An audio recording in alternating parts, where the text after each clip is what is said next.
Assalamualaikum warahmatullahi wabarakatuh. Perkenalkan, nama saya Muhammad Fandias Kusdiana. Izinkan saya di sini untuk memaparkan presentasi guna untuk memenuhi penilaian UTS pada mata kuliah manajemen perubahan. Untuk judul yang saya ambil itu strategi manajemen perubahan pada PT Sinar Musulung Mandiri, disusun oleh saya sendiri. Untuk yang pertama itu adalah gambaran umum. Yang pertama itu adalah latar belakang. Latar belakang dari PT Sinar Sulung Mandiri ini adalah perusahaan yang berfokus pada bisnis real estate, khususnya dalam pengembangan perumahan. Dan proyek perumahan yang telah dikembangkan oleh perusahaan ini itu adalah PGC Residence dan Geraha Pasir Hayam. Untuk dari posisi pasar, PT Sinar Sulung Mandiri berada pada tingkat kompetitif di pasar properti perumahan, khususnya di wilayah atau segmen yang dilayani oleh proyek seperti PGC Residen dan Geraha Pasir Hayam. Mengingat permintaan pasar real estate di Indonesia itu terus berkembang. Dari PT Sinar Sulung Mandiri ini memiliki potensi untuk memperluas pangsa pasar, terutama dengan strategi yang berfokus pada kualitas hunian dan keterjangkauan daripada harga tersebut. Namun, persaingan dalam industri properti tersebut semakin ketat, baik dari pengembangannya lokal maupun dari pengembangan nasional dan internasional. Untuk yang ketiga itu adalah tantangan dari perusahaan tersebut. Untuk tantangan dari perusahaan tersebut itu yang pertama itu adalah persaingan pasar. Persaingan pasarnya itu semakin banyaknya pengembang properti di wilayah yang diharuskan perusahaan untuk menciptakan nilai tambah pada proyeknya gitu. Terus yang kedua itu adalah keterjangkauan dan daya beli pada konsumen. Itu dengan perubahan ekonomi yang sangat dinamis untuk saat ini, daya beli masyarakat untuk perumahan itu dapat berfluktuasi gitu ya, berfluktuasi yang menuntut perusahaan untuk menyesuaikan penawaran sesuai dengan pasar tersebut gitu. Terus yang terakhir itu ada inovasi. Inovasi dalam proyek perumahan ini tersendiri itu adalah untuk menarik perhatian konsumen gunanya gitu. Makanya diinovasikan ini tuh jadi lebih dia tuh lebih bisa jauh lebih modern dari model perumahannya, atau dari perusahaan ini juga terus menerapkan inovasi dengan desain dan teknologi yang lebih terbarukan gitu mungkin ya. Terus untuk selanjutnya next stage ada tujuan dari perubahan. Untuk tujuan dari perubahan itu yang pertama itu adalah meningkatkan profitabilitas dari perusahaan tersebut. Gunanya untuk apa? Gunanya untuk mengoptimalkan biaya operasional yang meningkat pada proyek perumahan gitu.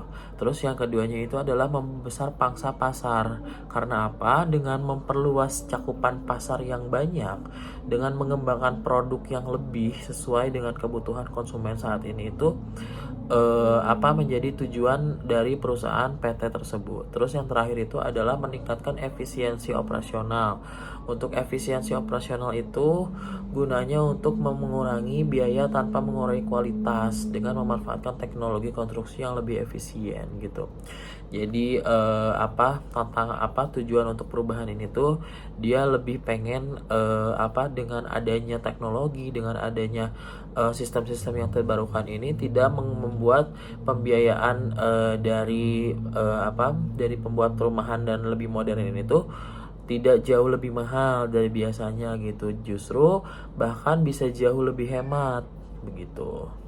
Terus untuk slide selanjutnya itu ada strategi yang diusulkan untuk perubahan. Itu yang pertama dari segi strategi ekonomi.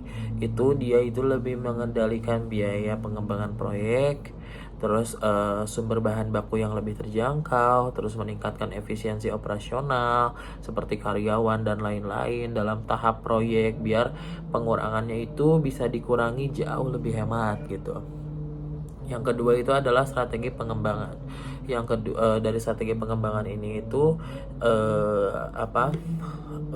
gunanya untuk mengadopsi inovasi baru dalam desain perumahan dan fasilitas yang ramah lingkungan serta sesuai dengan kebutuhan oleh generasi-generasi baru, oleh Gen Z, Gen Alpha gitu kan ya.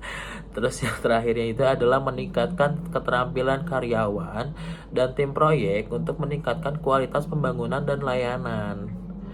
gitu pada penjualan gitu, setelah penjualan. Jadi ketika rumahnya ini sudah terjual, rumahnya ini sudah dihuni, itu servis dari kami itu tidak hanya berakhir pada setelah penjualan gitu, bahkan setelah penjualan pun servis dari kami itu mereka masih bisa mendapatkannya gitu.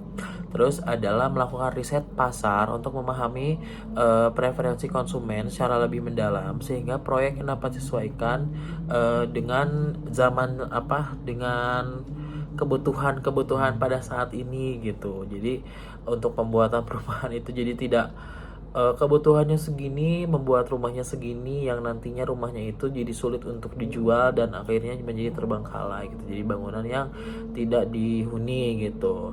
Yang ketiga itu adalah strategi kombinasi. Strategi kombinasi ini itu yang pertama strategi ekonomi dan pengembangan untuk membantu perusahaan mengelola biaya sekaligus memperbaiki produk dan layanan yang ditawarkan oleh mereka.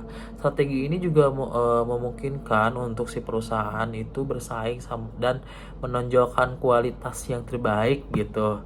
Terus bisa jauh lebih terjangkau juga. Terus dari slide selanjutnya itu ada kesiapan untuk perubahan. Yang pertama itu adalah kebutuhan untuk perubahan atau need for change. Tantangan pada pasar. PT Silang Seluruh Mandiri ini perlu merespon tekanan persaingan yang terus meningkat di sektor perumahan dengan menunjukkan nilai tambah yang unik. Terus ada peningkatan kebutuhan konsumen. Itu konsumen saat ini itu menginginkan hunian yang lebih dari sekedar tempat tinggal gitu. Tapi mereka itu lebih memilih dengan fasilitas modern, keamanannya, kenyamanannya itu lebih mementingkan itu gitu. Terus yang kedua itu adalah kepemimpinan dan arah atau leadership and directions. Kepemimpinan perusahaan di sini tuh harus jelas dalam visi dan misinya dan mampu mengarahkan perubahan baik dalam mengadopsi teknologi baru maupun dalam membangun budaya inovatif di lingkungan kerja, maupun dalam di luar kerja. Itu tuh bisa visinya itu bisa jelas gitu.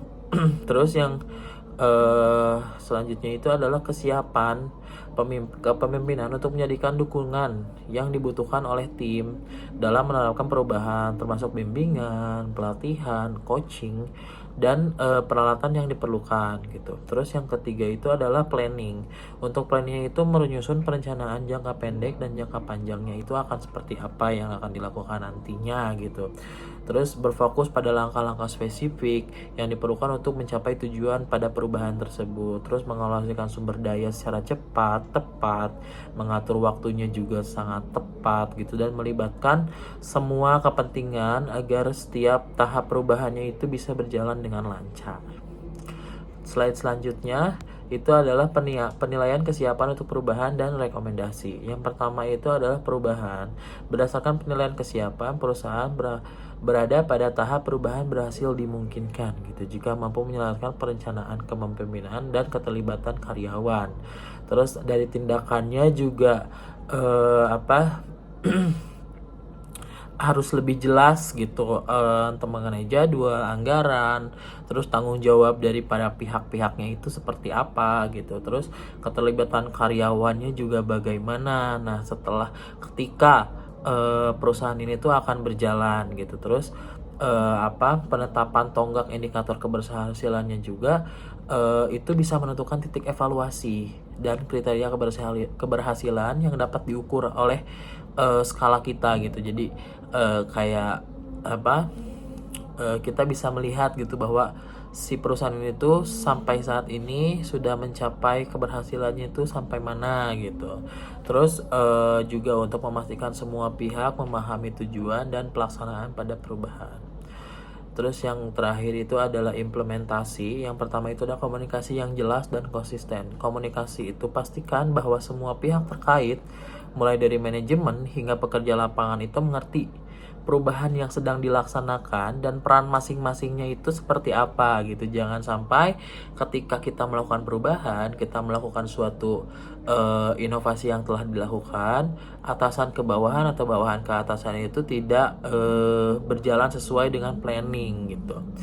Terus yang keduanya itu adalah peran kepemimpinan dan mengarahkan perubahan. Pemimpin itu perlu berperan aktif dalam mengarahkannya. Jadi seperti misalkan dalam HRD itu dia bisa lebih mengarahkan kepada calon-calon para pekerjanya ini, di trainingnya itu seperti apa, pengarahan pekerjaannya itu akan bagaimana gitu. Terus dari sisi manajer kepada bos, dari sisi bos kepada manajer pun komunikasinya harus dengan jelas gitu. Terus bisa mendukung inisiatif baru maupun menangani hambatan-hambatan yang akan muncul nanti ketika sedang melakukan perubahan.